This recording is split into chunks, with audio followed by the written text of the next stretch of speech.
I think you mentioned the other week where early on, you didn't maybe necessarily have him pegged as a Derby horse, and he's kind of one that's come on and kind of surprised you. What is it about him that you feel like has really kind of changed and developed and led him to just based off physical and personality and pedigree, he's just a horse that's supposed to get better with distance and age, and he has. Mm-hmm. He really has. I mean, he's 2 for 2 at a mile and an eighth. There's not too many horses, I would say, that are 2 for 2 at a mile and an eighth coming into the Kentucky Derby, because you don't really have that many opportunities. We've been very fortunate with 2 of ours to have run a mile and an eighth with Hit Show, having won the Withers in second in the Wood, and then obviously Angel of Empire with his 2 victories going a mile and an eighth in February, and then there April in Arkansas. But that's just a horse that's meant from a pedigree standpoint and a physical standpoint to get better with time and age, and he has. When you think about Angel, I mean, the drastic progress he has made, been kind of unreal since January.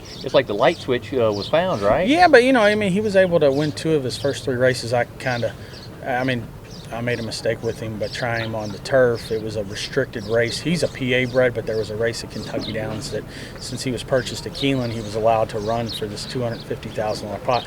I didn't know if he liked the grass. I quickly found out that he didn't, and then obviously back to the dirt. But listen, he's always been pretty good. He won first time out. It's not like a horse that took 4 or 5 starts.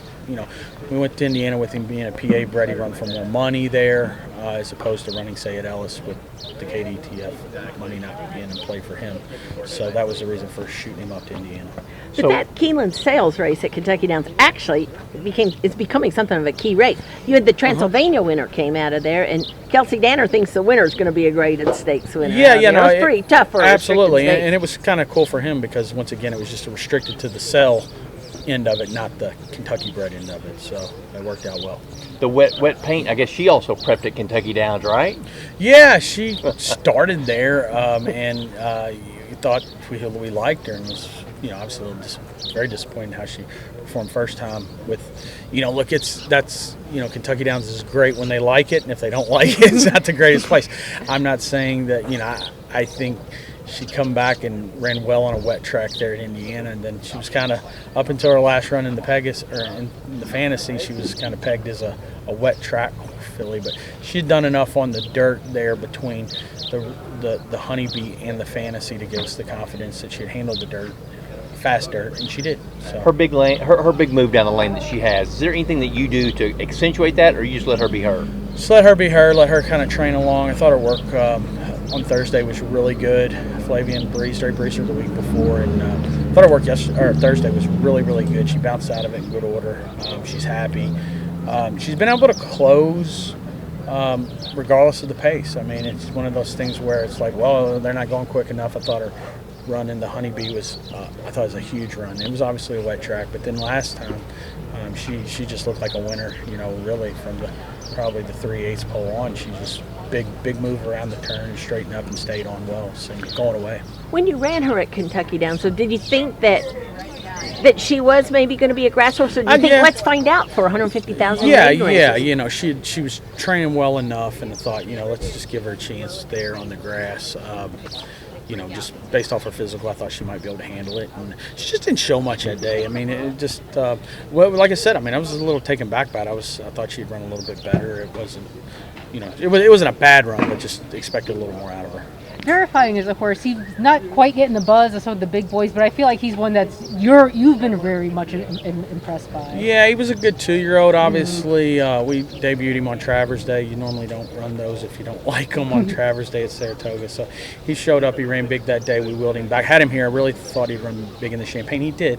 It was a wet track that day. He was stuck down inside. He ran on. Looking back on it, I probably jumped a gun running him in the Breeders' Cup. I think I kind of did it out of just maybe not having another horse ready or as accomplished. And he ran okay. And then he really, started taking off over the winter. He started physically developing after he won first level allowance at Oakland. Came back down to the fairgrounds, and I left for the Pegasus. And I came back. It's like, wow, this horse is like expanding and really getting big and blowing up and just looked the part. So he's really developed. He's pretty easy horse to train, I guess, would be. I mean, he eats well, he trains well, he's a great mover, he does his job, and his works leading up to the Derby, his works leading up to the Bluegrass are really good, and I feel like you've just seen more of the same from him. He may have been just a touch inconsistent early on with his works and throughout his 2-year-old season into the beginning of his 3-year-old season, but he's become much, much more consistent in his works over the last couple of months. You were saying in the first round of these interviews that you thought both Verifying and Hit Show ran winning races in their last start. Yeah. I think they did. They got beat by, Hit Show was beaten just very, very narrow margin, and Verifying was beaten, by, I guess, maybe a neck, and he galloped out on even terms, I felt like, with Tappett's Trice. So, I'm excited about both of them, and once again, you got to get the trips in the Derby. But they're horses that I thought they were actually workmates leading up to their last race, and they worked phenomenal at Keeneland the week before, and they run great races. I was proud of both efforts.